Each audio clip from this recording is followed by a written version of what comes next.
Welcome back, everybody. Welcome back to post-episode issues. The Vikings, Season 3, Episode 6, Born Again. And I can't even hide it anymore, Joe. I'm depressed. I was watching this episode last night. I watched it. I got home late. I watched it last night. And I almost texted you at like 4 o'clock in the morning. But I was so depressed. One of my favorite television characters is dead that was on this program. I thought this was one of his best episodes in the entire series leading up to it. I was not expecting it, even though I probably should have. So it was one of those shocking TV deaths that I just did not see coming, even to the point when Floki, walked into his tent, cabin, whatever the fuck it is.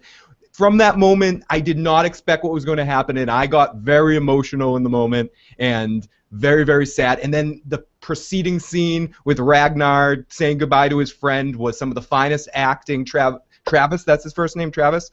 Has ever done on the show. Really excellent stuff, and he just mixes the rage comedy, and plus this episode was one of the funniest episodes of Vikings ever too. This episode might have been one of my favorite episodes. And then if we're skipping over the whole fact that Judith got horribly bravehearted her ear, got a quarter bravehearted when she cut her hair off, and great acting by that chick too, getting tortured. Holy shit!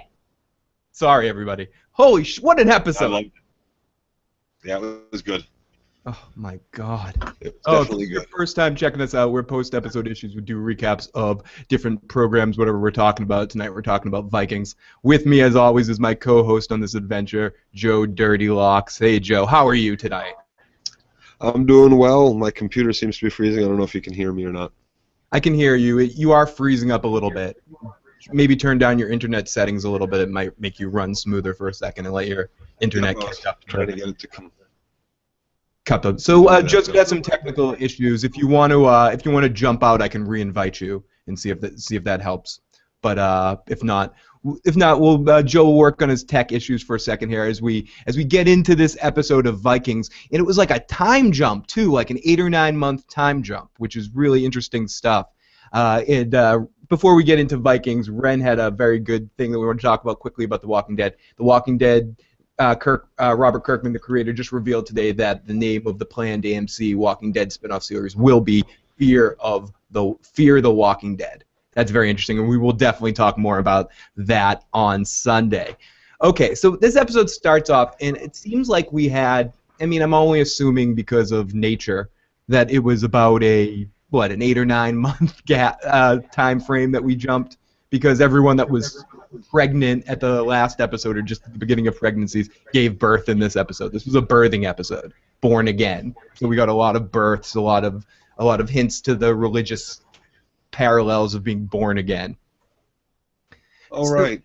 I didn't even really think about that she was just pregnant when they left. Yeah, so it's been 9 months. Okay, there was a little bit of a time jump since last episode. Right, and there's a couple of other things they did throughout the episode to try to symbolize that. They tried to show you with Kalf. He had long hair when he didn't have long hair the last time we saw him. There's a couple. And I think same with Lagatha. I think I saw this. Didn't she have the sides of her head shaved at some point? She had braided hair in this one on the side of her head. Yeah, and that's one of the little things that.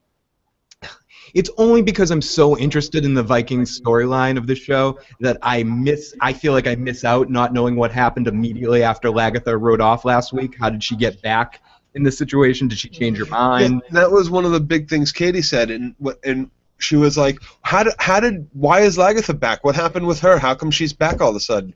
And I was like, well, this is how I kind of took that scene where she tells her son, like, it's time for you to grow up. She's not saying, like, I'm leaving right this second. I didn't see, like, her horses. This is just from my perception. I didn't see her horses packed. I thought what I saw was her coming out of that house all pissed off and being like, now I gotta fucking leave. And him saying, like, oh, no, we'll get you to stay, don't worry. And her being like, shut the fuck up, grow up, be a man. And then they kind of, because they went to Kath's town. So maybe they all just went back to Kattegat together, but she's going to leave again at some point. That's how I took it. That's what I kind of thought happened. She was riding away from Kattegat. See, I thought they were all up in her land, where Kath was, because they went to go see Kath. I didn't think Bjorn went with them to see Kath. That's what I thought. I thought they had all gone. I thought she and at least Ragnar went there, and No. Bjorn must have gone too. That's what I thought. That's what I figured. Interesting. And I'm not saying I'm right. No, and I'm not saying you're wrong either. I'm trying to think now, and it's hard to think if that was after they got back to Connecticut and they were getting ready to go to Paris and talking about that after Ragnar. I think actually you are incorrect, because I think it was after they had already gone back to Connecticut and Ragnar was telling all of his people, or before they went to see Kalf. Oh no, it had to have been after, because I want to say it was right after Ragnar. It was definitely after Kalf, because she was like, "I gotta leave now." I think it was right after Ragnar announced his plans to attack Paris when he did his this season. Okay, and even so, maybe she was just going back to her little hut for the night at that point, but she hadn't like decided where she was gonna go yet. She knew she had to go somewhere, but and then Katie was like, "Oh, maybe she just came back from wherever the hell she went." Like you said, for the pregnancy, for the birthing. For her grandchild. She knows how long it takes to, incubate a baby in the belly. And I want to know what she's been up to, what she's been plotting. And it seems like from stuff we'll talk about later with her that she has some sort of plan that's in the works. And I'm curious what it is. And it involves stabbing someone through the fucking neck. I'm pretty sure she has to just, it was never really her. She's like, she went there, she spent a few, I guess Bjorn had like a good 10 years she was there. So I guess she was like living in that town for a good 10 years before she ended up becoming the... So you tend to side with Kalf that she doesn't have as good of a claim on that town. No, because now that I'm thinking about because of the weird time jumps, they left when Bjorn was like 10 years old, say. 10 years old, and they came back when Bjorn, or then all of a sudden she takes over that place when Bjorn's like 18. It's so interesting how they do, or interesting and good, or interesting and bad, I'm not sure. Sometimes I think it works, sometimes I think it doesn't. How they do the time jumps mid-seasons. Like they don't do it, there isn't necessarily a time jump after a season. It happens from episode 5 to episode 6. There's a 9-month time jump, and it's like so obvious too. It's interesting. It's just an interesting trait of Vikings. And I think it's funny that they make you figure that out yourself. Yeah. Rather than putting on the bottom of the screen, 9 months later, 4 months later, stuff like that, We get a couple of comments. Ren says it was a lighthearted at times and then a downer at other times. Yeah, it was a very interesting episode. And I thought it was pretty much a downer almost the whole time. I thought it had some very specific comedic moments in the episode that were very funny, and we'll get to them and see. And I'll tell you what I thought certain parts that were to me I just cracked up laughing at. But for the most part I tend to agree with you. There's a lot of seriousness involved, especially with Athelstan's journey. Dislocated design, great name. Floki's vision was uncanny, so well filmed though. I'm not sure that the idols were all that authentic. This episode, so much has changed. We lost Hornstein, Siggy, Athelstan, Julia, Torin maimed. Yeah, absolutely. That's it. Oh, excuse. I'm sorry. You're right, Ren. That's not to the three. You mean does he mean the idols that the blood was coming out of? Because I think those were going to be like the front of ships. Yeah, not just like idols or anything. Right, those weren't necessarily. You're right. He was. He was working on parts of the ship. Yeah. Okay, so let's get into this episode. We begin with Athelstan and Ragnar. They're in the dirty sand making a sandcastle of Paris. Athelstan, who's conflicted as ever, and you can see it, describes Paris to Ragnar. Talks about the River Seine. It's a city on an island. The walls and the towers, the bridges. This city is unpregnable. Which Ragnar responds with, "Give me 10 good men and some climbing spikes. I'll impregnate the bitch." And the monk's slave says Ragnar smiles, and they both smile about it being unpregnable. Basically, that no wall is. Yeah. Give me 10 good. Give me 10 men and some good climbing shoes, and I'll impregnate the bitch. Yeah, exactly. Right? If Braun was there. As they both know, we see, as they both talk about this, we see Floki in the distance being Floki Dicknish. And I gotta say specifically about the Floki stuff in this episode, we've been giving him a hard time the last couple of episodes. I don't love what he did, obviously, because I love Athelstan, but at least he did something in this episode. Oh, yeah. No. What was our quote? The best put up or shut up we were saying? He put up. This is the best Floki episode in in a long time. Not that he's had bad episodes, but he was amazing in this episode. The acting, as Dislocated was saying, the way that they filmed the scene of his visions was just really amazing. And I feel like I wrote this later in my notes, but I also want to talk about it. I feel like we gloss over it a little bit, but needs to be pointed out. This show right now on television may have one of the best sound design. The way that the music of the show, and when it works and fits with the tribal music that they have, and some unique pieces that are created just for the show, the music on this show and the soundtrack is just so ridiculously connected to the scenes that are going on and just enhance, especially when they do the spiritual stuff. It just really puts you there, puts you in the moment. And I think the music adds to it so much. And especially in this episode, even more. Like, this episode should win awards for sound design. It just carrying through the journeys of Athelstan and the journey of Floki through this episode to their ultimate culmination. Just really cool stuff. I like too that with the time lapse that they have, and when we see Ragnar with Aslaug. She's not pregnant. Yeah, Ren said that Aslaug's not pregnant, so it's not just that, but he's still thinking about you. Fucked that guy that came through. This is 9 months later. Or so. That was a funny scene I was talking about, Joe. That was hilarious. The way he played that, like she wakes up. We'll talk about it more later, but he wasn't. It's not exactly 9 months later, because you got to figure it takes a couple of months for the sea voyage, or a month at least on the boat or something. So, but it's been a few months. So. Bob says, "Welcome, Bob Killer. Very symbolic episode, extremely with like we were just saying with the music right down to the vibe." Dislocate says, "Okay, thanks for that pointer. That their longship prows seems obvious now. The season color palette and weather of this episode definitely set the tone." Absolutely, and that's what they seem to be getting even better at as the seasons progress. Having rewatched, at the end of this episode, they did something called like Athelstan's Journal. It was basically an hour-long love letter to Athelstan's character from beginning to end, and it did a lot of flashbacks, so you got to see some of the images from season 1. And they've just gotten so much better at the way they shoot this show, and it was always good, but they're getting so good at it, and it's so tasty. Right. So there's it is good.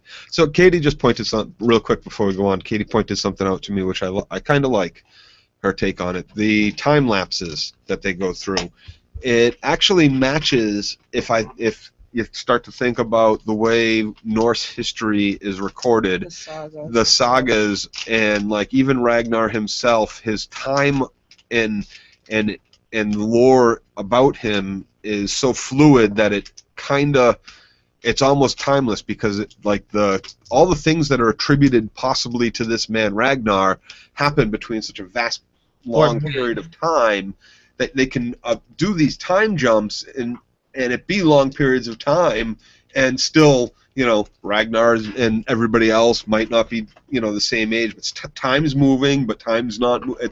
Yeah, they're not necessarily delineating specific time fragments. It's all just circular and absolutely. Right, because you'd say, wait a second, this event happens 25 years later. How come he looks the same fucking age? Right, and I think part of that is glossing over the fact, and we've talked about this a little bit in the last episode, and Katie, you're absolutely right. And part of it connects to the fact that Ragnar, a lot of the stuff that happened with this guy is actually probably credit to him and a couple of his sons, and they're kind of doing it all with this one guy to keep carry for the television purposes. So by doing those weird jumps of time, it could say, oh, this was or as Ren said, about 7 months later. But who knows? And as we're going to the point in history when they invade Paris, rather than connected to a different time period, it probably might not have been the same Ragnar, might not have been the same guy, but a lot of it gets credited in the show to just him. Yeah, it's supposed to have been sent to Paris by King Horik, I believe. Oh, and we all know how that. We all know that didn't happen. Right. So it's Unless it's Horik's son we're talking about or something like that. So there is happy news from the Ragnar family as Bjorn has a new daughter. We see his girl going into labor, and she doesn't want the child. She's afraid it's going to be weak and deformed. And probably the only moment I've ever liked Aslaug, she says, "You will love it all the same." And it was that. Well, because she has a deformed child. That's what I'm saying. But I like how she defended her son there. That's not something I've always seen out of her. She usually uses her son as a tool for whatever or kids for whatever purpose. Well, not since she had Odin. Right. Okay. Odin fucking you changes you. I guess. Odin not only healed the child, but healed her and healed the child and her's relationship. Yeah, because she was all down to have the kid killed. Right. She was kind of telling Ragnar to kill it for a while, and Ragnar didn't want to, but wanted to, but didn't. Joe, do you have the chat room up? Because I don't want to kill names. Could you read Dislocated's most recent comment? We had Einar Selvik from Warduna. The music. This person who does a lot of the music for the show. For the soundtrack. Okay. For the soundtrack, yeah. I thought he was talking about another character. But wait a minute. He said he made an appearance as a shamanic bard figure. Yeah. Okay, and his name was Selvik, wasn't it? Yep, because there was a bunch of guys there dancing and playing the music when I think it's one of the women walks through them and they're like kind of dancing and they're playing. It's after everybody arrives, all the boats and ships arrive. It's right before Bjorn starts banging the girl on the beach. It's in that period of time, I believe. Huge guy. No, I'm thinking of the Wanderer in the end that we meet that has told Ragnar. Oh, was it the Wanderer? Was his name Selvik? That's what I was like. That's a character. I don't know. Move on. So we'll move on. Yeah, we'll get there. I'm looking it up. Doesn't want to. Thank you. Awesome. Katie's on it. She doesn't want the child to be weak and deformed, and Aslaug says you will love it just the same. And nobody responds to that. Somewhere in Cadigan, little Ivar. Yeah, the same. Little Ivar sleeps peacefully, and we don't actually get to see Ivar as Ren said.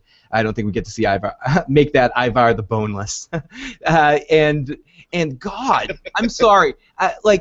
I know I'm not a woman and I can never even imagine it, but I couldn't even imagine it. Television makes me not ever want to get anybody pregnant or make anybody I love go through childbirth, because this woman who's acting like she's going through is screaming. Oh my God. She did a good job. Yes. Oh, I love the position they had her in on all fours. Oh my God, I felt so bad for this woman, and great acting job by the actress, showing me pain, true fucking pain here. So yeah, you think that scar across her face hurt? So the child is born. It's a daughter, the first grandchild of Ragnar. Bjorn is so freaking happy, and Lagatha, I'd like to call her Siggy. Do you like that? Did you like that? That he called her Siggy? Yeah. I think it's an honor to call her Siggy, and it's a shout out to your uncle there, to Rollo. I thought so too. I really liked it, and then I liked if you could see Aslaug's face in the background. Yeah. Oh, I wrote that actually. She had this look on her face like it was one of the few times in the episode where you could see her feeling all the responsibility for what happened with Siggy. Yep. I wouldn't have minded if you fucked them in front of our kids. Yeah, I got that. As long as you'd watched our kids, as long as you were watching them while you were fucking them. To me, that was fun. When I say it was lighthearted, the way he was playing that scene was just... I didn't think that was lighthearted. That was just... lighthearted in the sense of the way the actor is playing that he doesn't give a fuck. He's finding enjoyment in fucking with her. Almost. Yeah, and in the sense of, and you see the same out of Jax at times when Jax gets into his pit. I keep comparing him to Jax, but right. That's why how many times I told you, almost every time I told you to watch this show, I was like, dude, this is the guy they should have got. So, Mr. Brown, Mrs. or Mrs. Brown, I can't tell. Long Die Brown. Do you think Ragnar will become more reckless after the death of Athelstan because he looks like a badass after he shaves his head? Yeah, he looks like one of those. Well, he shaves his head. He puts the reckless. Reckless is seeing your Christian friend who's like kind of been on the fence this whole time walk through the longhouse, and everybody shuts up and they start pushing him. And the only reason why they don't gut him and leave him on the floor is because he's the king's friend. He puts on that cross at the end. That's reckless. Forgive me. Shit. Forgive me. Forgive me. You have the same goal in mind. What was that, Katie? I think he's just more determined, but he has the same goal in mind. He's letting everyone know that was my boy, he's dead now, and fuck you all, I'm doing what I want to do. No, 100%. I think that's part of it too. And he feels like also, I bet he's honoring him, similar to what you just said. He's honoring him or absorbing some of his power, quote unquote, by doing that and trying to keep his friend close to him. And basically, I think you said it better. Just a big fuck you to everybody. This is my boy, bitch. Lose my boy, bitch. Right. Okay, so between episode 5 and 6, as we were talking, we must have skipped. Ren was saying about 7 months, so we want to say like 7 to 10 months, a long winter, to judge by all the births in this episode. And also Rollo. It's another one. I mean, you don't need to see what happened to Rollo after the episode to see where it seems like he got through whatever he needed to get through. And as Joe's complains about certain characters in The Walking Dead, they could learn from how quickly Vikings goes, okay, Rollo's over it. And Rollo was completely, there was no belly aching from Rollo tonight. He was back to my just being fucking awesome tonight. And he's just standing tall. He's born again as well, looking great and stronger, more focused than ever as he looks at as he thinks. Then we get a scene. This was the funny scene, I said. We get Ragnar sleeping with his kids as Floki runs in to wake him up. And as he wakes him up, Ragnar drops his kid. Did you check that out? He like drops his kid on the floor. Right on the floor. The kid doesn't even flinch. He doesn't even move. He's still asleep when Ragnar walks across the room. Ragnar is Father of the Year material, really, right there. He just steps on him. He walks. He's like, Floki, what the fuck? It's hilarious. Oh, great. That's what I mean when I say lighthearted at times. That's what I was talking about. But okay, so the same can't be said for far, far away in the settlement of Wessex, as an old man kind of arrives at the city with the tale of what happened in the last episode. Now, he disturbed Ragnar. You don't interrupt Ragnar when he's eating, and you don't interrupt Ragnar when he's sleeping, ready to drop his kids. So the settlement's been destroyed by Athelwulf, is that his name? I think the stupid son, the idiot son. He says the slaughter was great. All of our men, wives, and children all died. He's saying only a few survivors. We stole a ship from the Christians. We blew off course. We go through a frozen bay, through the ice with the land inside. I saw my eldest son die before me in the eyes in the water because some girl named Rose wouldn't get him out of the freezing water after he fell off the Titanic boat that we had. And here I am, my lord, a broken man who only wants to die and rejoin my family. Okay, so Ragnar puts his arm around him and he starts embracing this guy. Ragnar cries for his dead people. He embraces the dude, and then Floki's angry. Let's get Floki out of the room before we get to what Ragnar does here. Well, I knew as soon as this guy walked in the room there was only one thing that could happen here. I thought, this is where I thought was different before I want to hear what you thought, Joe. I thought initially that Ragnar was going to kill him because he was going to ask him to kill him. Or that the guy was going to be like, I've died for everything. Please give me the honor of dying as king or some shit. No. I knew as soon as this, what they said, the first thing they said was, about the fucking town or whatever. I said, uh-oh, Ragnar's got to kill him now.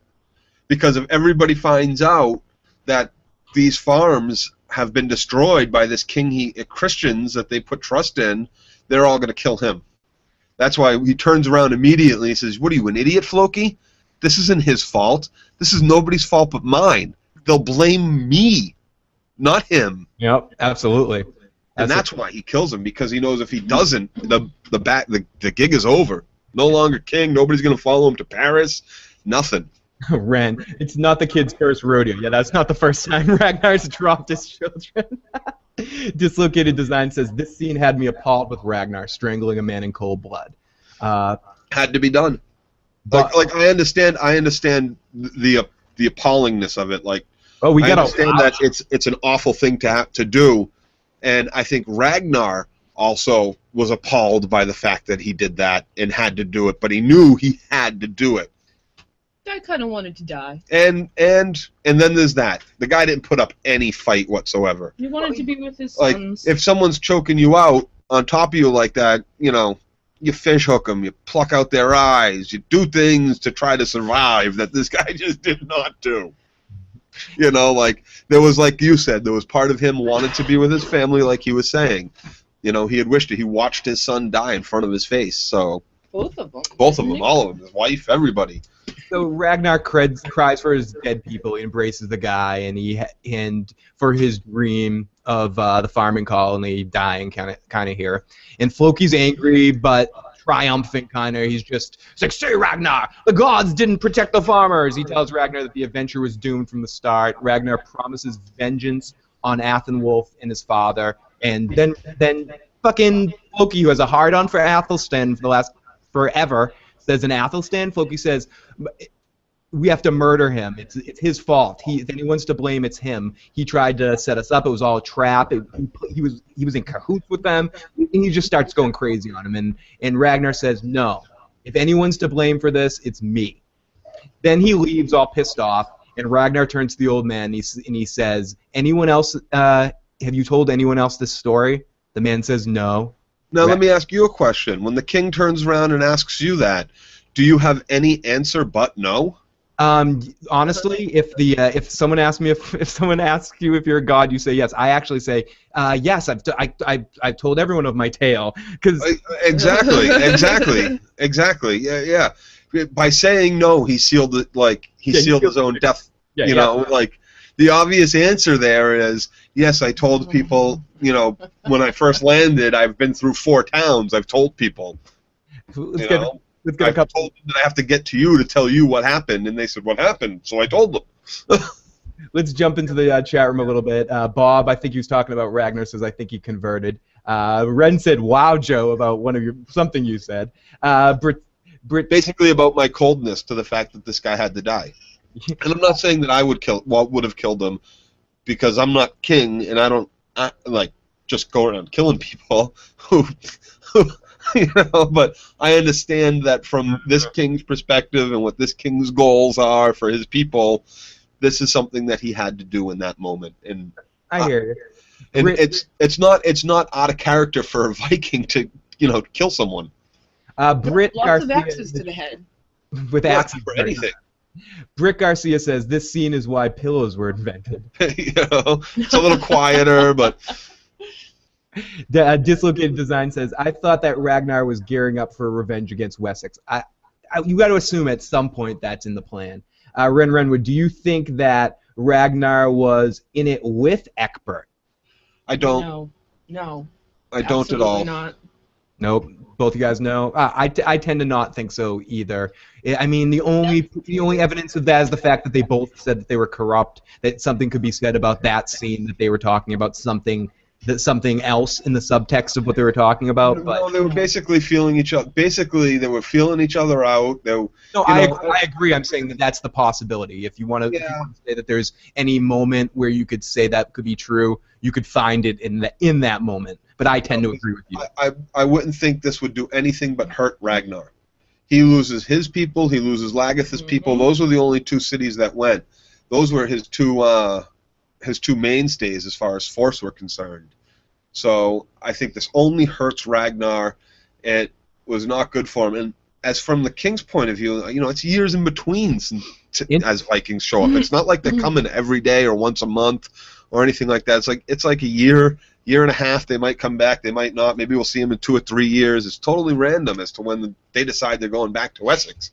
Dislocated Design says it's more that Lagertha is responsible for those dead people in Wessex. They were under her earldom as far as we're aware of, and she did kind of... I think it was both. No, I think she stayed with the farm people to set up the farms and to help that get going, rather than everybody going off to war, because one of the main objectives was to start this colony.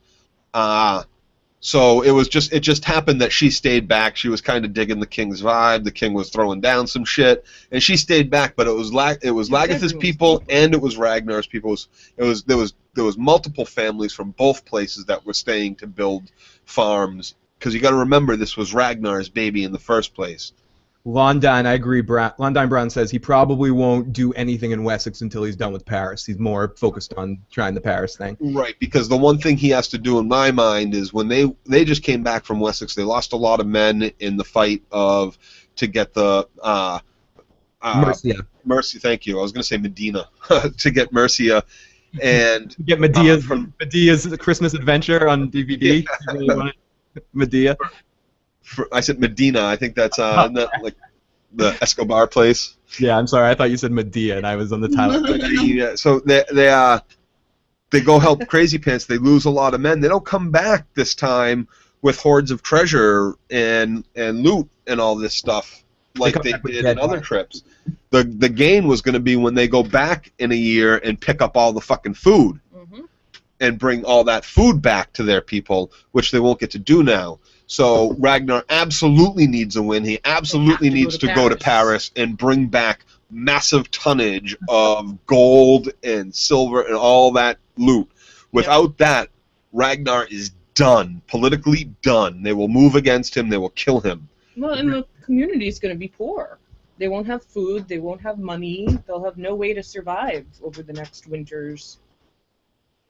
Absolutely. It's really this freaking Prince ass face really fucked things up, and it's gonna and Ragnar, as you said, really needs this win in Paris to, or he'll end up like our first Earl that we saw, whereas people under him will just think where the ideas that Floki is floating out there are going to become more the norm, as we see that they kind of almost are, where even Ragnar can't protect Athelstan, his only friend. Like when Athelstan comes in, everybody wanted to fucking kill that guy, and everyone's starting to question Ragnar's, and especially with the way Ragnar is going to be walking around with a cross and acting like he converted, or people are going to claim that. It's going to be a slippery slope for Ragnar in these next couple. I like it. You know, if you, Phil, if you were a Christian and something you wore every day was a cross, I would have no problem as a Jew taking that off of you and wearing that as a reminder of who you were and who you are and all that stuff.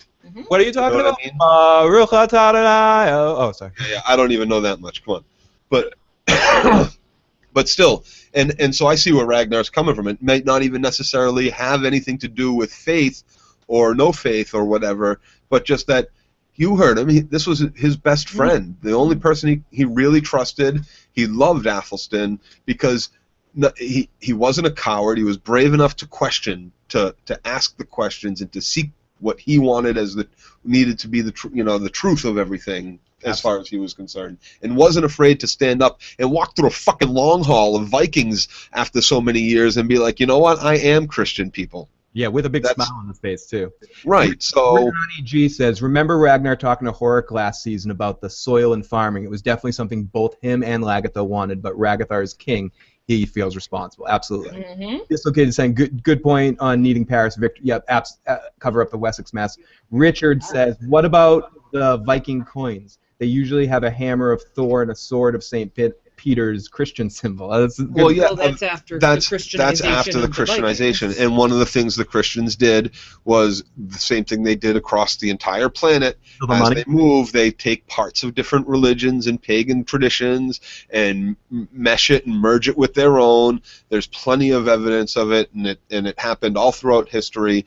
And one way to convert people is to tell them, yeah, you see, Thor's hammer is actually a cross when you look at it. Do you see that? Absolutely. Because he was telling you that Jesus was going to come, and Jesus came, and now, these are all that kind of like, I don't know the exact law, but that's how, that shit happens with the Christians, and it happens across the planet. They took what they needed to get as many converters as possible, and it worked. Now, Ren says, pillows were the silencers of the old world.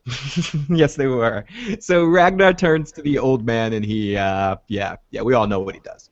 So now we see images of, as we come back from commercial break, we see images of Ragnar's kids dead in the water, and Siggy in Aslaug's dream. She wakes up screaming to Ragnar looking at her. And saying, turning his head, right in the middle of a nightmare. Just waking up over her. Looking at her, eye fucking her, giving her the Ragnar eye fucking, saying, you could have slept with him in front of our children as far as I care as long as you were watching them. To which she freaks the fuck out, gets out of bed, goes into a rage. It almost made me like her. He just stands there, takes every single slap, doesn't even raise a hand to stop any of them, staring at her in the eye. And then she goes like a kitty cat in a circle, walks in a circle and falls down and goes right back to bed. It's hilarious. And I wrote my notes what you said earlier, Joe. 7 months later, he's still as pissed as ever. This must be every night for them. And every night he's standing awake. I can't believe she hasn't decided to leave or anything like that. Like, this has been a cold-ass 9 months or however many months since he's been back for her. Yeah, but where do you go? She doesn't have the individuality of as a person like someone like Lagatha does that will be like, I'm not taking Ragnar's shit. She's there till she dies. Or Ragnar kicks her out. When it really comes down to it. Yeah, and she can't take her sons and she can't leave her sons. Exactly. She, for whatever it's worth, she does love her kids, and she knows if she leaves, she's not ever going to see her kids again. And who knows what will happen with Ivar and Ragnar. She feels like he doesn't, he looks down on that kid and doesn't give that kid the care that he would need if she was gone. Right. Richard says, to talk about something you said, first one, Britt Annie says, she deserved the nightmares and the guilt. Hell yeah, she does, fucking freak. Come on, Ragnar is getting laid too. No, I'm talking about letting Siggy die, letting Siggy I agree with Ragnar. Oh, come on. People use babysitters all the time, and bad shit happens when they use babysitters, and bad shit happens when they don't. It's not like it's like, oh my God, she wasn't watching her kids. Wait a second, dude. Shut up for a second. She was using somebody to cheat on her husband and have sex with someone else. The ends do not justify the means here, Joe. Stop it. And Ziggy told her not to. Ziggy told her you are shirking your responsibilities. Yeah, Ziggy didn't want to watch the kids, but stop it. Hey, I'm just saying, they're both infidelitous here. Whatever. Let's not slut shame. It's good to do this. Wow. We just watched a program about slut shaming. I've been waiting to say that all day. We've been about that line all day. Good usage, Joe. So we see images of Ragnar's dead kids. Hilarious scene. So we go to Athelstan, waking up to a rat going over him as he sees a light through a hole in the wall that makes his finger glow like E.T. Oh, God. And he phones home. My son's born, so I am reborn. Did not like this Athelstan direction. He goes over and touches the hole, and then something explodes the hole, which I think is the true miracle, but he thought it was the light. I want to know what busted open that hole, but whatever. He had an epileptic seizure. That's what, yeah. And I think he's been having epileptic seizures for like quite a while now, or had like some sort of brain injury on one of the attacks, or wax in the frickin' head. No, I think he just found God. Oh, of course. It was Jesus. It was. There's a reason why they call it touched. So he was that touched. One's touched. He was touched. By the way. I liked how the scene was filmed though, minus the religious overtones. And yes, it was. For what it's worth, it was done well. It was done well. So then we go right just to give you the both sides, to show you one side. Make sure Vikings wants to show you they want to separate church and state here, and they don't want to over glorify Christianity. As we go across to Wessex, to Lord, and I loved that. How can he's born again and he knows he's found the one true God, but like. Oh, here we go, Joe. Here we go. Reaction to Rachel. I can't believe I'm defending Aslaug, but I don't think Siggy's death was her fault. Oh, there you go, Joe. Athelstan in the Viking shrooms was too overpowered. Right. Flashback. The Jesus of science. So I just wanted to say you're supported, Joe, so Katie and I weren't both ganging up on you. Rachel's on your side. So from across the sea, we see Lord Athelwulf welcomes his new son, and once they kind of beautiful picture, the family. Great family, great family. The wife is healthy. He sends in some monks, and this is really scary. Like the FBI monks come in to grab her as the king's orders, as she's begging to see her son. The monks just bring her out to the town square like Mel Gibson at the end of Braveheart, where Marva waits to throw shit at her. It's just a great perspective scene from her scene. Well, I thought they were actually going to stone her when. Yeah, I thought it was going to be worse than it was for her, ultimately. Worse than it was, yeah. Well, you knew some shit was going to go down. As soon as hubby was like, congratulations, and walked out of the room, that freak monk walked in half a second later. Monks storm in, bad stuff happens. That's a rule. So Ren Rudolph says, "Come on, Ragnar, you cheated on Lagatha with Aslaug, and now you're all aggravated that the shoe is on the other foot. Very good point. Ren's on my side there too, I guess. Dislocated Design says Siggy's fate seemed destined to be. I mean, Odin was in town. Shit happens. Okay, so let's get back to Judith here. She's screaming for her children. I gotta say, Dislocated, that's the best point made yet. Yeah. Which was Floki's point. Absolutely. He's destined to be. The Odin was in town. When Odin's in town, man, whatever. That's it. Ren what said, Odin wants, Odin gets. this show should have been called The Religious Crazy Train. Yeah, this episode could have been called Religious Crazy Train. Losing an heir for your dead lover. Yep, says Vaughn. Welcome, Vaughn. Dislocated Design. The door opening in the crowd outside was quite a sudden and obviously prearranged. But yeah, it was such a prearranged setup. It was so scary from getting it from her perspective. Because in the scene, we really did follow her through it. In the way it all opened up, it was almost like a gladiator, Braveheart sort of moment as the person gets brought out as you just knew bad shit was going to happen. And, I mean, she didn't hear the crowd and shit gathering out. I mean, maybe not. It was in a labor. Surprise party. Right, a surprise party. Surprise! The other side of the castle, way up high. Go, get close to the camera for a second. Got your nose. I got your nose. Okay, so guys, I wanted to ask. I was so shocked. Why did Ragnar kill the farmer? It was the strange thing seen for me. I thought, he would have asked him to join the exposition. I think we talked about that earlier. To sum it up quickly, I think ultimately he killed him because if the information that he had about what happened in Wessex got out, he might have lost some support from some of the armies and the ships that were helping him attack Paris. Yeah, he had put everything he had into making sure the loot from the last, go away was basically an investment in the future, which was we'll go back in a few months and we'll reap all this that they farmed and bring it home for our people. That'll be the reward this time, and more land next time instead of gold. Nope. And turns out now we went away, we fought for Princess Crazy Pants, we lost a lot of men, plus all the farmers we left behind are slaughtered. All for nothing. Ragnar, you just went and got everybody killed for not even a single gold coin. Now, let's get back to someone else getting tortured here. She is screaming. She needs her children as she's begging. I beg. The bishop, who's played by an actor I definitely know. His name is, his name's Michael Madsen, maybe? I don't know. I knew that actor. You can check on that. I think it was Michael Madsen, but I want to say it was, but maybe we'll have to. Someone can do some research on that. It was an actor I knew, anyways. So she's screaming that she needs her children, and our Lord Jesus. The bishop says her punishment is I cut off her ears and her nose will be removed. And she screams, the Lord Jesus, excellently played by the actress of Judith. Yeah. She says, my Lord Jesus has never advocated such barbarism. Says Judith. And he says, please, she keeps going, please, father, please, husband. I mean, hell, the king was with her in the fucking hot tub with Athelstan. He was giving her the go. He was pushing them into each other. He practically took Athelstan's dick and put it inside her. Oh, yeah. So, whatever. Her terror was just amazingly played, and also excellently played by the king and his son. The king, you could just see, he wanted to not let this happen to her. You could see from the very beginning that the king was not. This was all his. He was doing this for his son.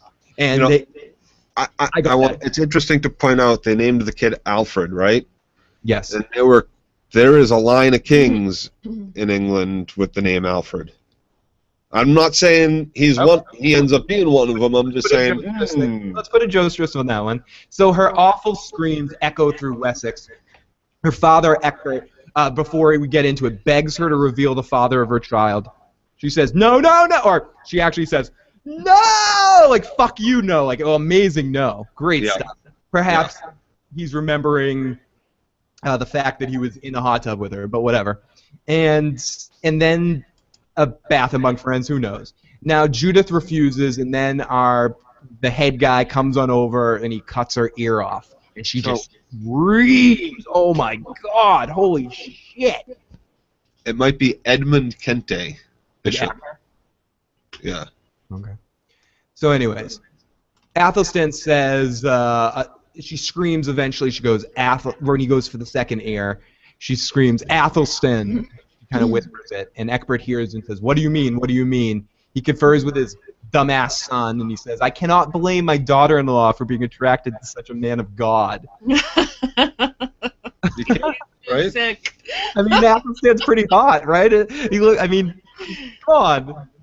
In my own mind, there was no doubt that Athelstan's deep spirituality and his close relationship with God. So the son goes, so do you think that heaven had made this conception happen?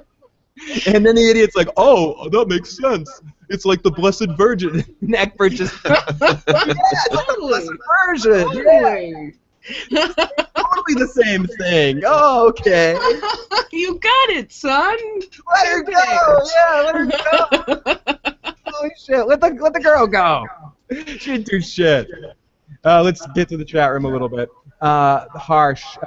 Judith has been a very still actress, and then a sudden drama or torture really brought out her fear. So well done. Yeah, it really showed me what that girl has, and probably what got her cast. Showing that kind of emotion, whereas at first I was kind of unsure about her, or just she was in the background. I wasn't thinking good or bad things about her.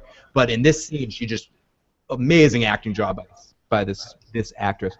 But yeah, the trauma of her torture, I thought it was going to be like a scene from Braveheart with William Wallace screaming freedom with her screaming Athelstan. I kind of thought they were going that direction too. Ren says, do you think Ecbert planned this from the beginning? He seemed to push Judith and Athelstan together. That I don't doubt. That he had. He was probably hoping she would have admitted it sooner, I'm guessing. Because the minute she admits it, he seems to already have this plan, like in line of how, whoa, but blessed. Yeah, I think he was hoping he wasn't going to have to cut off anything. Maybe he was really hoping she was going to fold right then and there the first time he said wait. Maybe he just has no respect for his son, and he ultimately wants to get his son. Oh, he has zero respect for his son. He has zero respect for anybody. He likes to play with people. Follow me They're here. toys. They are, but I also think Athelstan, he feels very similar to Athelstan the way Ragnar does. He loves him, he cares about him, he has respect for him. And if he can have his heir to the throne be part of Athelstan's line instead of being part of his dumbass son, there might be something to that of where you said he'd be king one day, that he loved Athelstan so much and thinks that he was such a man of God that he kind of believed some of the bullshit he was spouting here. Athelstan is his favorite toy. Yep. Fascinates him, but he doesn't love. This guy can't love anyone. Yeah, I don't think he is a sociopath, and he's enjoying playing with people and finding his best ends in the game. And he was hoping that he would be able to keep Athelstan, because the one thing I keep getting from this king, every time he has anybody new come into his castle, he's like, look at these brilliant old art pieces. I was with, Emperor Constantine, and I went to France, and I learned all this stuff. This is from the old world. Look at this great library I have, all these books that I've read, the stories that are in here. So I think he looks at Athelstan like a traveled, learned, he speaks multiple languages. There's a lot that he's going to be able to learn from Athelstan, and he respects him much more than he respects his son, who doesn't know how to speak different languages, never left the country. I think he does. He respects him? I think, as much as he can respect anybody, I think he respects him more than he respects his son. He's fascinated by him like a shiny bauble. Right. Which the shiniest bauble he's found thus far. I think if he had the choice at most, 7 out of 10 times, he would save Athelstan's life instead of his son. Yeah, he doesn't like his son. He's boring and dumb. Brittany says it perfect. Ecbert has a hard-on for Athelstan. I think it's that simple. And Ren says, I would have shouted Ecbert was the father just to fuck with him. Dislocated said, that's a dumb arse. And Dislocated said, why would he pitch Athelstan against his son? And I agree. There seems to be something more going on there. Maybe it's closer to what Richard was implying earlier. Ren says still a virgin, like she already had one child. It reminds me of the joke, it's a Gallagher joke. Like Madonna, like a virgin, like when? First time I saw her, she fucked, like 20 years ago. Yeah. So okay, so let's get back to it. So yeah, what a dick cheese. So Athelwulf is getting the picture. You think God had a hand in this conception? And yeah, whatever. His son's an idiot. Yeah. And then he says the boy's name was And Daddy she's a knows blessed it. virgin. Yes, the son is a fucking moron. Fucking moron. Because if you think about it, even to the point of where he hated the Viking guys, when he got drunk at the party in the celebration for winning Mercia, like he tried to be a boy with Ragnar, and he was totally like a dumbass. Like if Ragnar had embraced him there, he probably would have got, started having a hard on for Ragnar there. But Ragnar's like, I don't like you in his own language, and the guy's like, oh, what do you mean you don't like me? I'm gonna fucking fuck that. I mean, and in this episode, we come to realize that we gave him too much credit in our recap last week, saying that he must have already assumed that Athelstan was the father because he was around him. He didn't. He probably thought it was just a random Viking, and that's why he went and killed them all in the settlement, or it was part of his plan with the daddy too. But there was probably part of that is he had no clue it was Athelstan. He was maybe he was thinking that he was a spiritual guide, and that was maybe the love they were talking about, and the embrace wasn't about their having been, sexual with each other, but was about something else, comforting her while he was gone or something. Ren points out, kind of similar to what Katie's been saying, Lagatha has said that Ecbert only cares for himself. Yep. So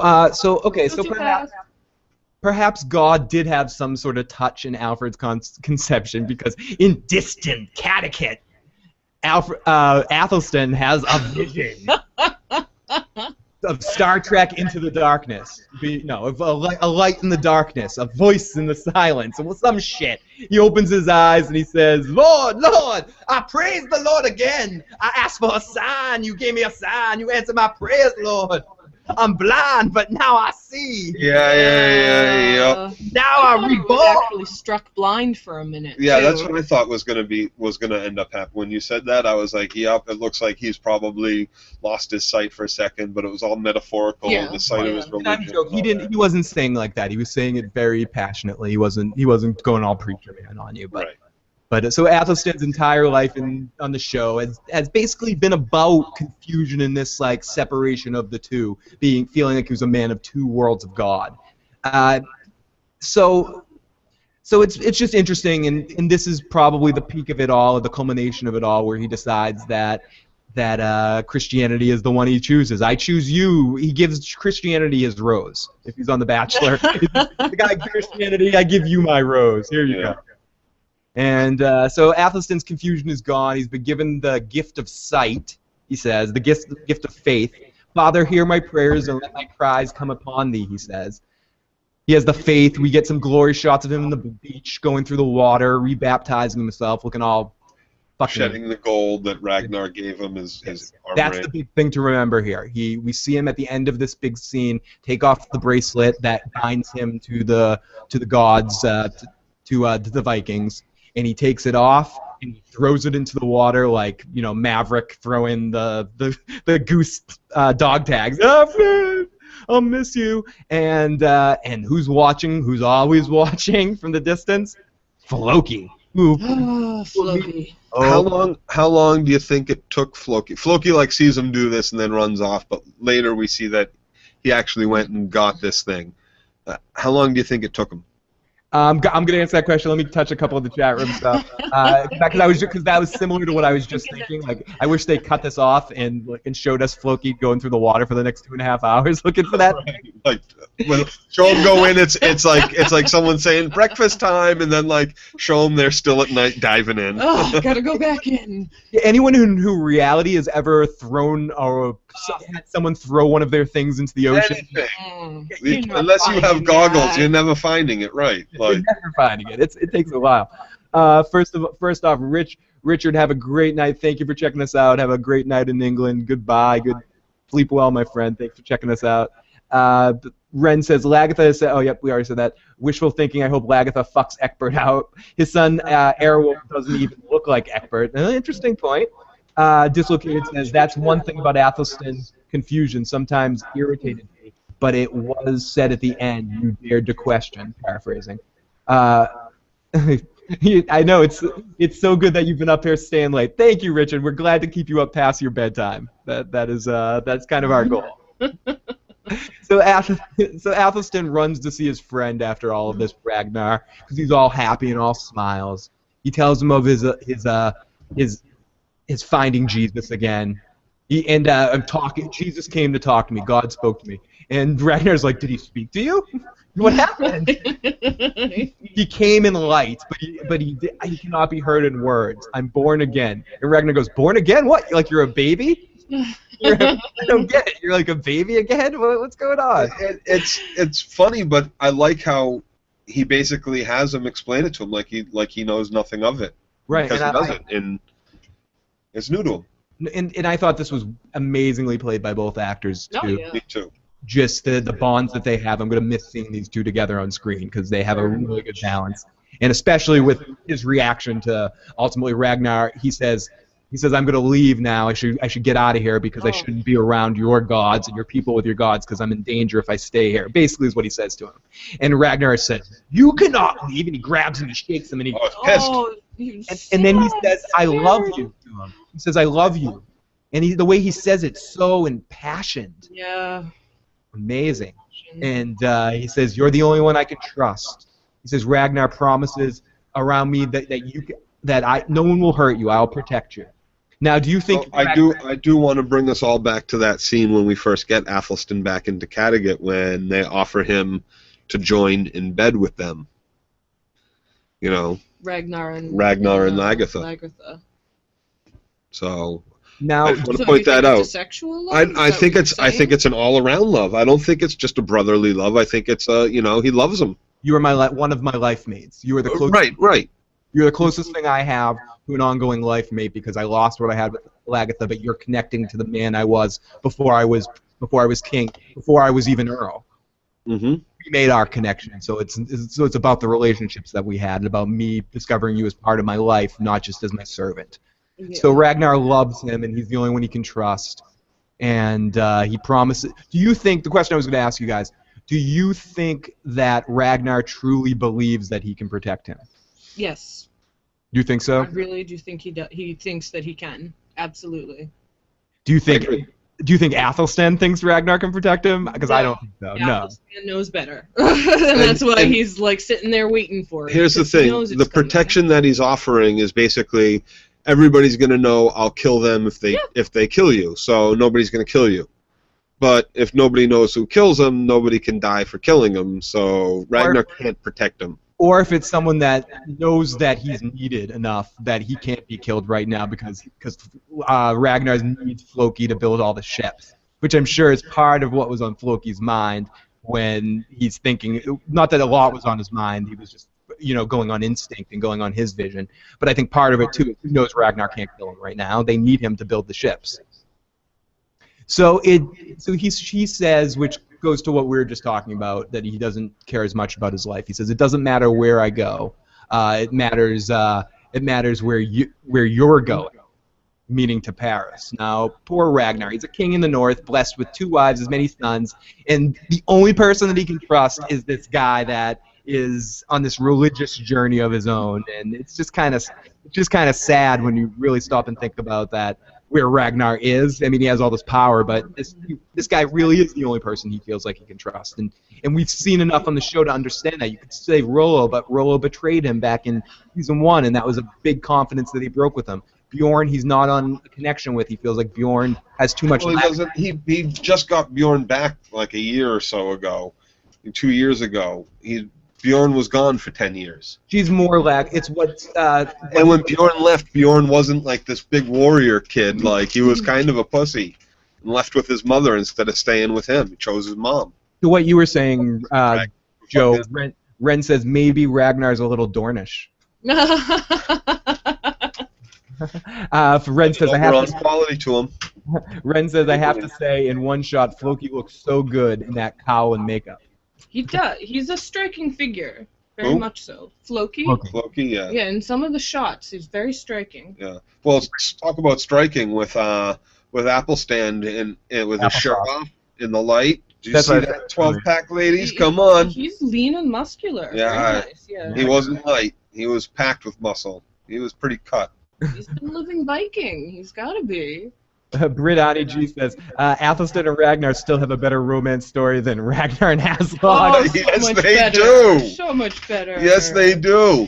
They were moonlighting them for these 4 seasons. 3 seasons. So then we see Floki and Bjorn. I really enjoyed this scene. They start talking, and Bjorn asks him why he's not working on his books, and he says that he saw Athelstan throw away his sacred armory, and Bjorn asked if he told Ragnar, and Floki's just like, I don't know what the fucking point is. Bjorn, which is just very interesting. It wasn't the same shit with Floki tonight. You definitely saw growth of his story arc, which I enjoyed. Bjorn says, I don't get why Ragnar is obsessed with the Christians, and it's just interesting to see another person's perspective to hear someone else say this besides just Floki. Because a lot of times when it's just Floki, it becomes white noise, and you're not sure if Floki's doing it for the Loki reasons or doing it because he really passionately believes what he's talking about. Yeah, and in this, I really believe he passionately believes what he's saying. So he says he's going home, he's leaving, but don't worry, he'll finish the boats for Paris. And he gives the bracelet to Bjorn, and he says, tell all the brothers about this.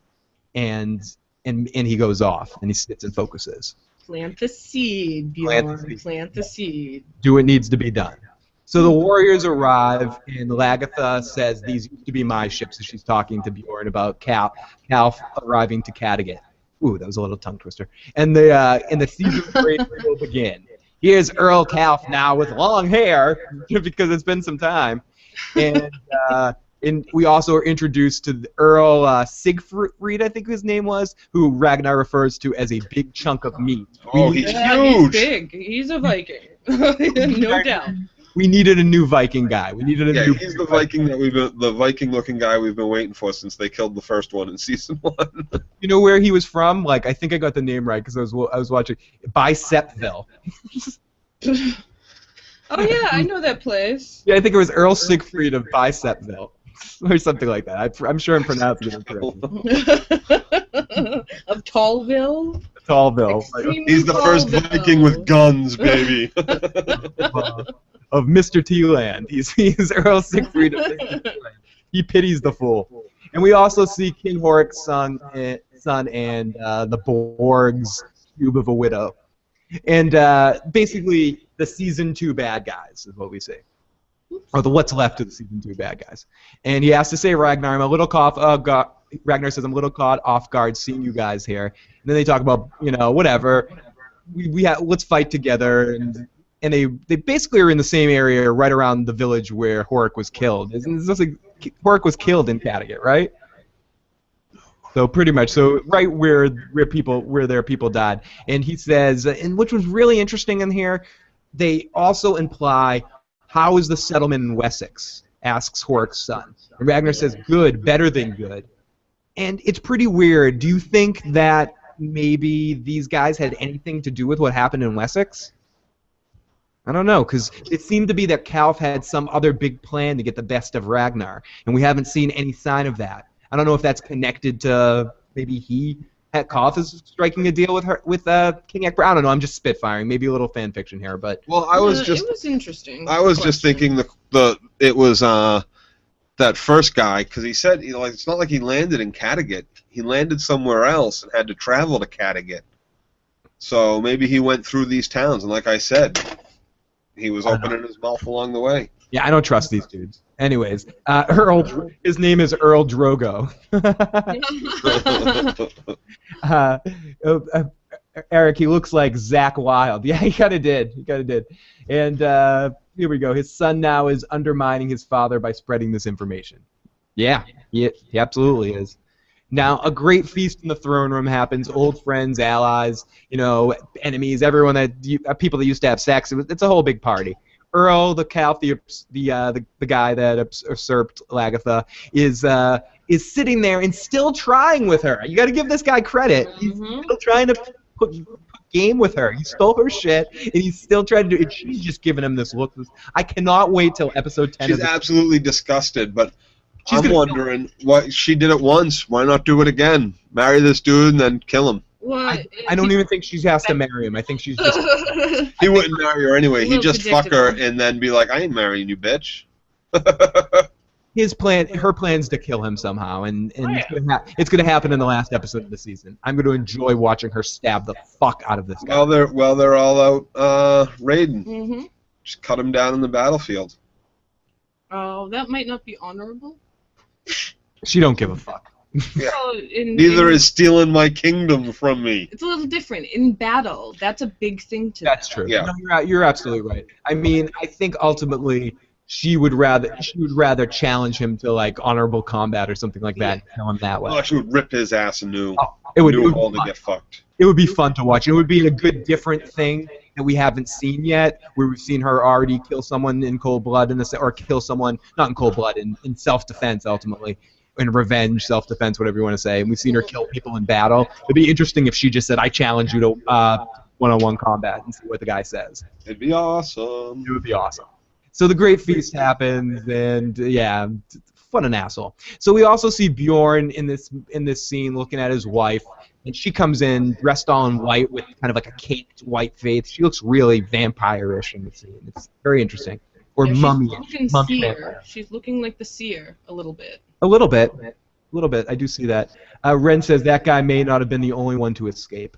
Very, very possible. He might not be the only one to escape. Who knows if that guy was completely telling the truth or he just doesn't know of other people that escaped that town. Brittany G says, Lagatha, the husband killer. Yep. Dislocated design. Singles combat. We haven't seen Kalf fight. Yeah, that's true. We have not seen Kalf fight. I'm sure we'll see him. Kalf is a pussy. Kalf he's never gone away to, I think it's talked about in one of the episodes, he's never gone out on any of these kind of, but now as Earl, he kind of has to go. Yeah, he does, and we're gonna probably we're obviously gonna get to see him in action a little bit more in the Paris. Next episode is called Paris for the preview for next week. I wonder when it's gonna happen. I don't know. I'm curious. I wonder if they're gonna go to Germany. So Bjorn sees his wife, and he's really saying all the right things. I'm liking Bjorn the way he's treating her in this situation. He's like, nothing's sexier than a mother, and it's been a long time, and I need it, and she just goes, why don't we pick out a girl for you to have sex with? Oh, that girl over there looks really... She's not feeling pretty. Dude. She doesn't want him to go all crazy blue-balled Rick Grimes on people. She doesn't want crazy Bjorn to be like, Bjorn needs to release. And it's she's being a good wife here. Yeah. Yes. No, maybe. She's being the only person she knows how to be. For the culture they're in and the state of mind she's in, I mean, she's doing the best she can. And we've seen that it's not necessarily a big deal to, with permission or on rating or whatever the case may be, to do what you need to do in the sexual department, male or woman. You know, it seems to be when you have the understanding with your partner, you have the understanding, a big fucking deal, no problem, who cares? So is the girl that he suggests, is that the wife of the two bad guys? Yeah, that's the guy that got Blood Eagled's widow who married King Horrick's So that's King Horrick. So that's King Horrick's wife. Horrick Jr. No, that's Earl. King Horrick Jr. That's the new King Horrick. Horrick Jr.'s wife. Horrick Jr.'s wife. Earl Horrick. Okay, so Ragnar's son just banged Horrick's son, basically is what just happened, right? What's that? Ragnar's son just banged Horrick's son. Just what Horrick's son? King Horrick's son's wife. Yes. Oh, yes. I didn't complete the statement the second time. Athelstan appears after a while. Very, very, very funny stuff. So Athelstan appears and goes all quiet as the whole room goes dead silent as Athelstan walks into the room. Yeah. And he kind of can't sit here. It's the whole Forrest Gump people going on the bus. Can't sit here.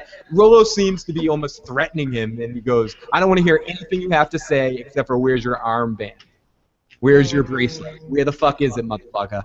And for a second, Athelstan looks really scared, and then Ragnar comes in and brings his friend back to meet. Finally, we've heard about him a lot, the Wanderer. Stender, yeah. This is who I was thinking of in the beginning. His name is Stender? Yes. So let's get to the chat room for a few seconds. Renwood says you should Blood Eagle him. I think talking about Lagatha. And to talk about Kalf, Dislocated says Vikings trained from an early age, so Kalf might be competent. I think we're to assume that all these guys are generally competent. Kalf seems more political than a fighter, but we won't know till we see him fight in Paris. totally, I want to see if he can walk the walk. Or something. Yeah, so we all want to. I kind of want to see how tough he ends up being on the battlefield, and maybe he'll get himself killed and solve everyone's problem. So Rollo seems to be threatening violence in the situation, and Ragnar gets him out back to meet the Wanderer that he's talked about since the first season. He speaks this language of speaks French, and he knows how to find the mouth of the Seine to be able to get the Vikings in.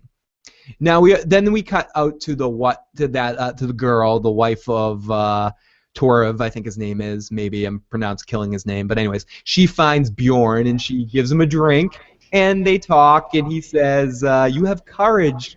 And I'm fighting to find it basically, and this is where she says, "I'm a Viking," and we get the first. Is this one of the first times we've had someone actually say the word Viking on the show? Because she says something like, "I am a Viking." I think so, yeah.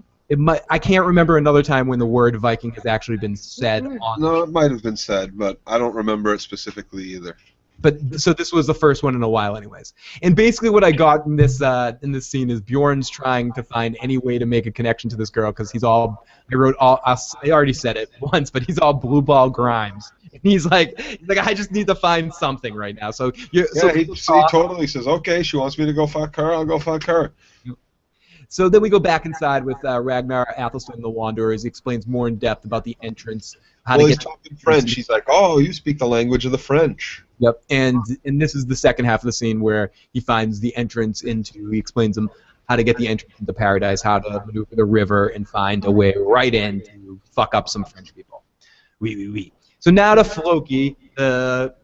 He's at celebrations of a friend and ally in the forest. He's working hard on the figureheads for the fronts of the ships.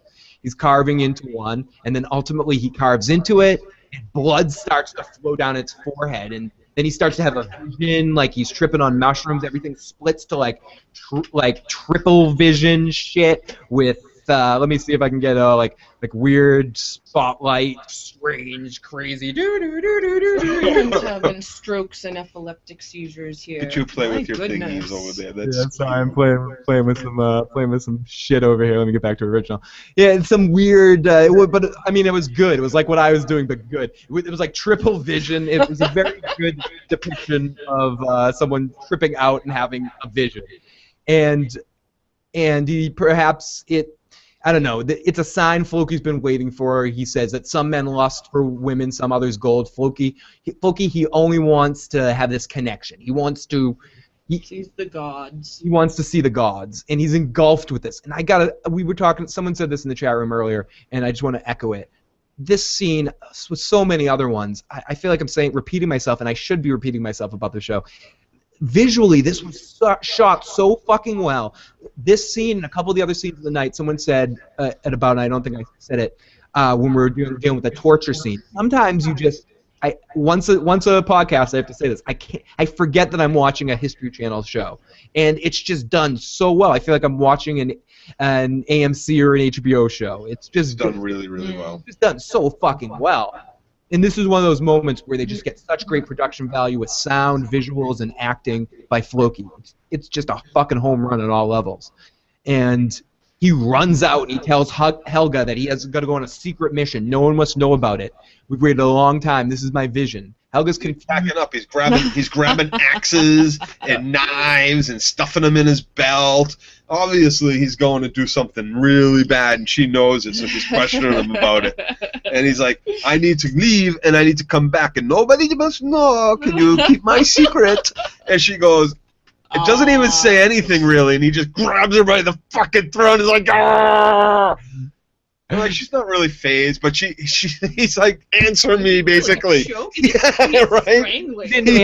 He is, and he's like, answer me, pretty much. And she's like, I can't, you're fucking choking me. And then, I didn't mean to hurt you, but he doesn't say sorry. He's just like, I didn't mean to hurt you. She's like, no, but I think you mean to hurt somebody. Yep. And I love how he says, like you said, don't tell anybody. And she didn't even answer. She's just sitting there with her mouth open watching him. And he just got so pissed that she didn't answer quick enough with, I won't tell anybody. And he just went right in for the choke attack. Dislocated says, seizures, visions, totally agree with the lady. Lady. I'm pretty sure that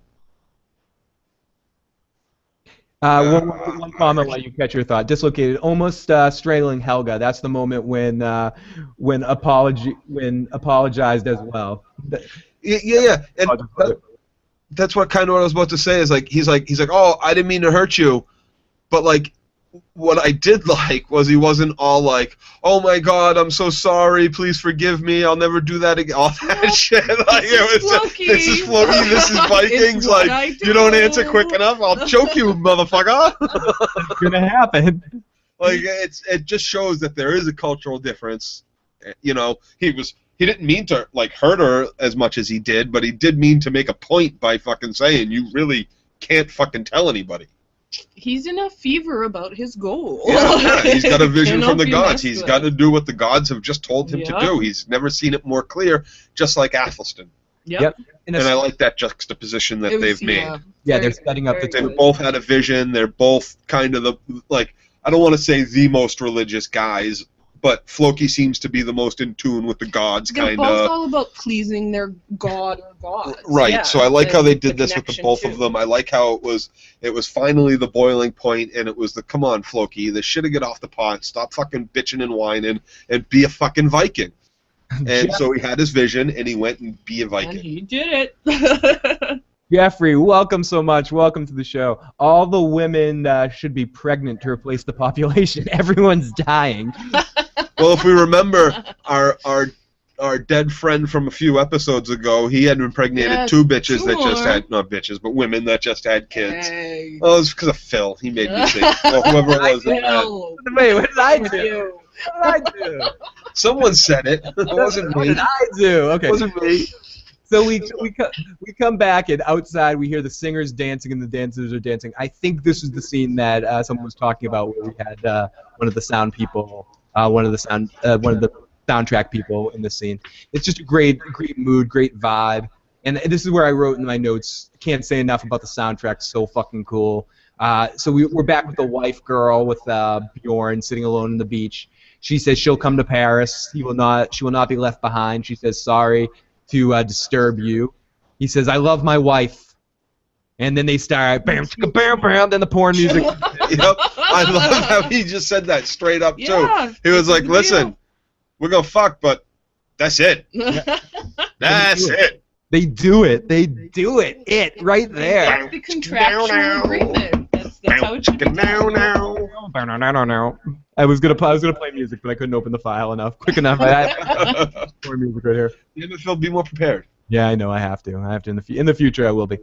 Dislocated says, I think a slow feed of new characters will help feel the passage of time and the aging of some of the surviving characters is the aim. More people will die off. That keeps us on the edge. Yeah, very good. And then tonight I was on so edge as we started our podcast off, saying I did not see this being as Athelstan's last episode until I saw Ragnar carrying him off. I was still like, he's alive, isn't he?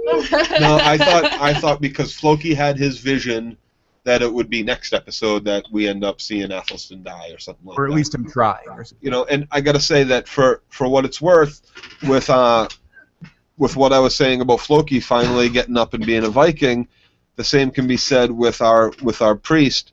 He finally nutted up and was the Christian that he was at the beginning, and basically turned the other cheek when Floki came in. Said, you know, okay, brother, if this is what you need to do, he got all Jesus-y and Right. Father, take my soul. It's kind of fucking cop-out, because there are some pretty hardcore Christian warriors throughout time that are considered saints and shit. So let's get to it, though. The men of Catechit sing a song in the square. The fire burns as Athelstan sits in his home praying before a little small cross, waiting for something, almost like he's expecting Floki to show up. Yeah, he's preparing for death, pretty He's much. preparing. Yeah. Exactly, Katie. 100%. So he's praying in the world his old masters taught him, kind of like one of the first times we saw him. And just right out of the back, you don't even see Floki come in. You just hear him say, Floki, with a smile. well, he looks over, he stares off it like his attention is drawn to where the door of the room he's in, or Right. But the you don't corner of the room, to something. Floki just kind of appears there in a Yeah. sense. And he says, Floki, and the priest says, and he goes, priest, in this very antagonistic way. And then he goes, Lord, save my soul. And then we get the rage Floki attack as they see each other in the darkness, both men of God.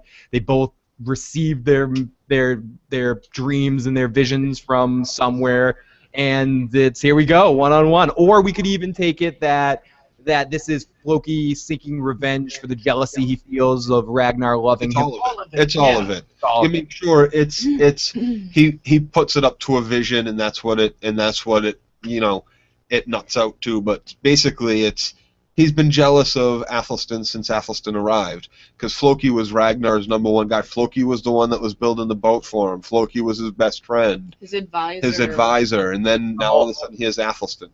Yep, he was. I just wanted to mention the scene where Floki is approaching or going to Athelstan's hut, and they he's almost seen by Rollo. Yeah. But the dog, it's that was just barks. I was impressed by that scene. They almost made it like he was a divine shadow or something. Well, I think I'm not sure, but I kind of thought that Rollo did see him as well. Someone in the chat room, Jason. Yeah, he passed him right by. Okay. There was a dog, and then there was the dog Floki. barked, and that's what a dog ran by, and that's what caught Rollo's attention instead of. Your minds are very similar to somebody in the chat room, Jason. Welcome, Jason, who says Rollo saw Floki coming when the dog barked. Well, I think he would have seen him, but the dog barked and ran by, and that's what caught Rollo to turn away so Floki could sneak past. Yeah, and when they showed the dog, you didn't see Floki. And then Rollo passed him by, and Floki was behind him walking. Right, so I think it was it was kind of a little divine, one of the gods is at work there. Both Floki and Athelstan are on divine missions, and it seemed like that was the message they were sending with how they shot that. And absolutely. It. And the music fit the moment so well, too, and just fit the scene excellently. Dislocated Design says Athelstan's irises actually dilated when he saw Floki out of the shot. It was so excellently. I'll have to look back for that, but I don't doubt that level of detail to what they were doing, because it just the way everything is coming together has such a genuineness to it. So anyways, regardless of anything, Athelstan raised his hand outward in the Christ position, and Floki hacks into him with an axe. Right in the head. Right in the head. Axe right to the head. Axe not to the back of the head, to the front of the head. To the front of the head, face on. Axe to the face. And Floki rubs the blood across his forehead, and he tastes it on his tongue. Mm. Exactly. So here we go. We can't fucking beat that scene. We go later the next day. Ragnar's riding his horse up a hillside with another horse following behind, with Athelstan's body wrapped up in a tight white thing. The road runaway. Ragnar climbs up the hillside, and he's talking to him. Yeah, he's talking to him the whole way. It's like he's still his friend. He's not gone yet. Mm-hmm. The things I do for you. For such a little man, Athelstan, you're terribly heavy. Yeah. It was great. This guy does a great job. Well, he tells him basically it starts there, like, for such a little man, you're so heavy, and then when he actually gets him in the ground, he's like, you weren't a coward or anything. You were one of the bravest men I've ever known. A very big man, a very powerful soul. I had the whole speech here. I'm going to read it. Great. He says, "This is as close to God as I can get you," he says. And then he says, I never knew what a martyr was. I still don't. You were a brave man, Athelstan. I always respected you for that. You taught me so much. You saw yourself as weak and conflicted. But to me, you were fearless, because you dared to question. Why did you have to die? We had so much more to talk about. I always believed that death is a fate better than life. You will be reunited with your lost loved ones, but we'll never meet again, my friend. I have a feeling that your God might object to me visiting in heaven. And the way he says that with such a smile, and that's what this guy is so great at, balancing out the emotional stuff. And he hasn't really got a scene like this to show his show this much emotion. This was one of the best monologues he's delivered on the entire series. I loved it. I felt his pain. I absolutely did. And I love how he says, "I don't know what a martyr is," and then tells him exactly what.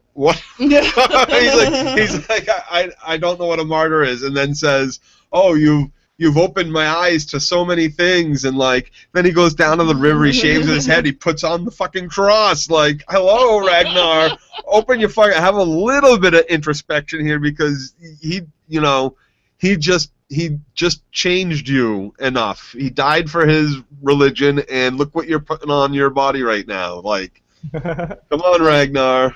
Open your eyes a little bit. A little bit.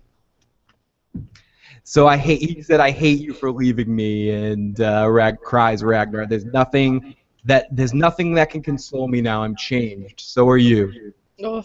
And then he ties a long stick to a ground. He forms the sign of the Christ God, and then the king. He lingers there. He watches for a moment. He goes down to the stream. He shaves his head bald to tribute to the first time he saw him when he was a monk.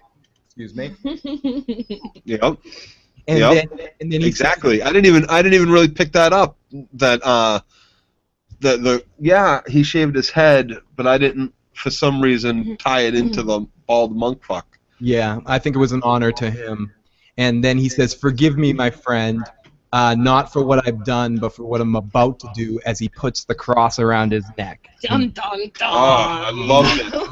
I loved beautiful. it. That's the end of our episode. Holy shit. I loved it. I think this was maybe my favorite episode of the season so far. Me too, Joe. I got to say, it really was. They cut that girl's ear off.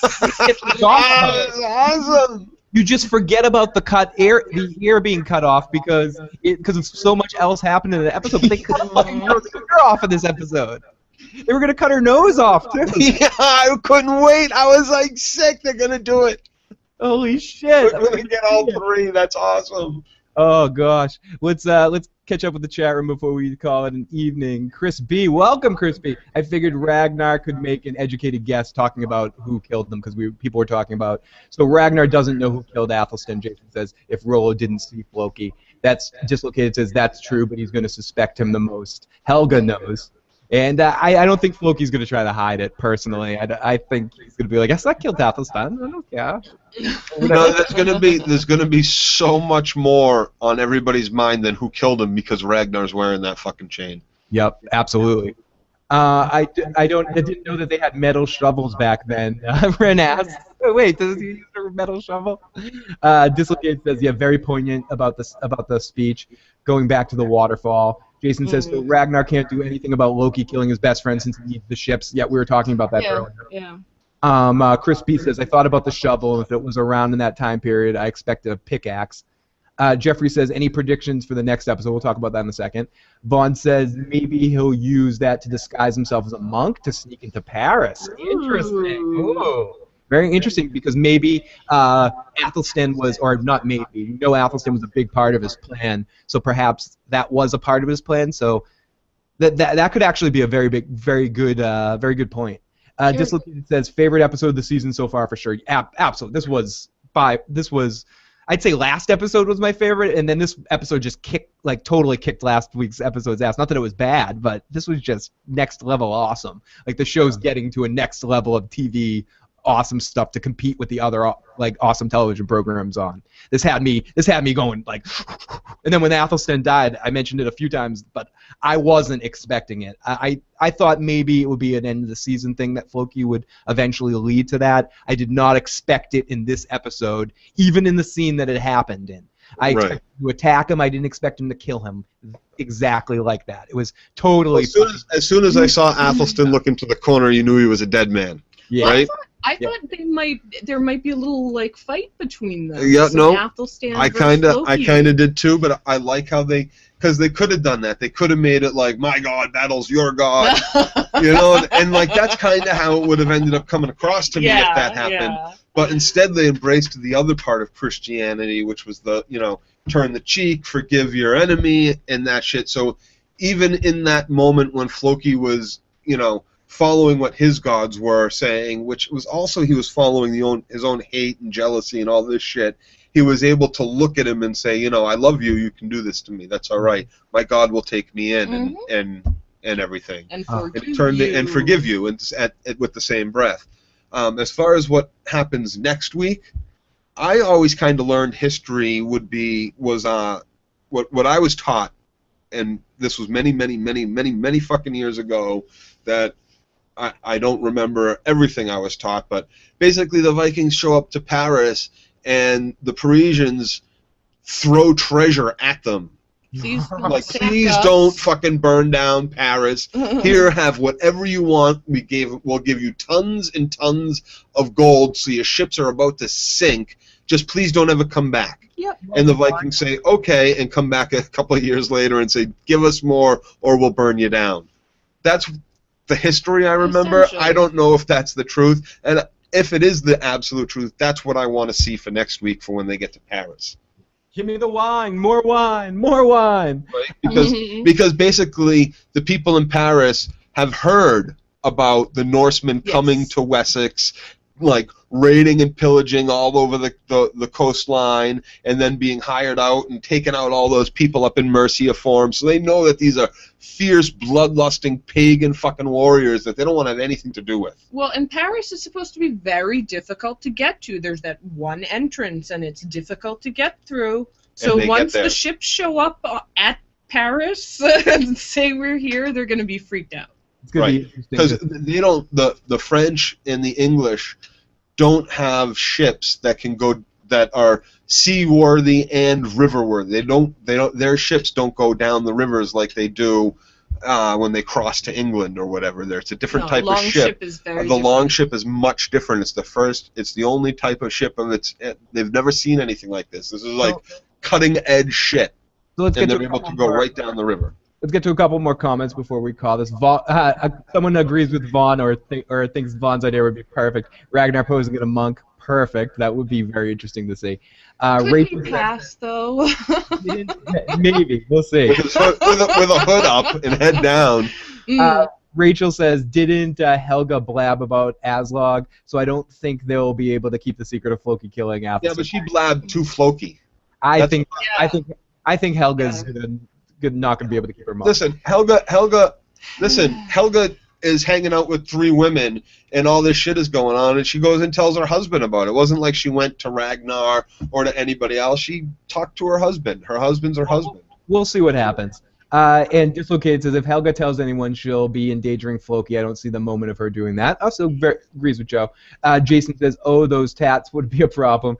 Yeah, they might be a problem. Jason also says, the Normans who... Well, religious tattoos weren't uncommon back then either for monks or for others, I don't think. Jason also adds, the Normans who invaded invaded England were descendants from the Vikings, William the Conqueror. Ren also says, no, you didn't frighten us, English pig dogs. Go and boil your bottoms, your sons of a silly person. I blow my nose with you, so-called king, Arthur King. You and all your silly English... Knights! Knights! Thank you, Katie. Dislocated said that the dead will open the city. Yeah, we still have to keep an eye on that. The dead will open the city, and the bear will marry a... something or other, and a lot of people in the comments from in between. I believe that's Bjorn. Bjorn means bear in Swedish from someone last week. So we'll see that. Yeah, and Jeffrey says, I think Ragnar will make Floki dress like a monk to enter Paris. That would be hilarious. No, Floki, you're gonna dress like a monk. Going to Paris. No matter what happens, I'm very, very excited to see next week of Vikings. And, oh yeah, me too. And this is probably a good point to cut off for now.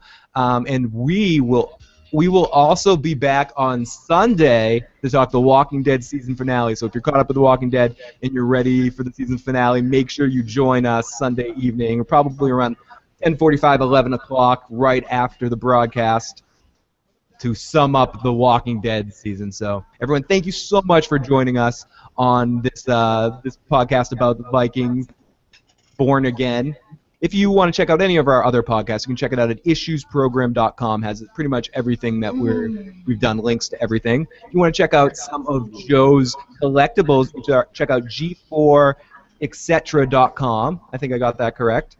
And you can also follow Joe on Twitter at DirtyLocks. You can follow me at IGotIssuesMan. Find us on Facebook. Find us all over the place. So, guys, thank you so much. We'll talk to you again on Sunday. What Joe?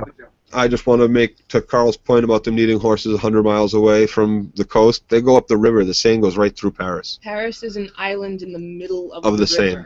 Right, so they'll be able to just sail right up the river to them.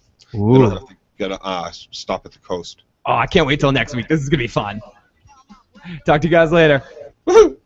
Peace out. Nighty-night.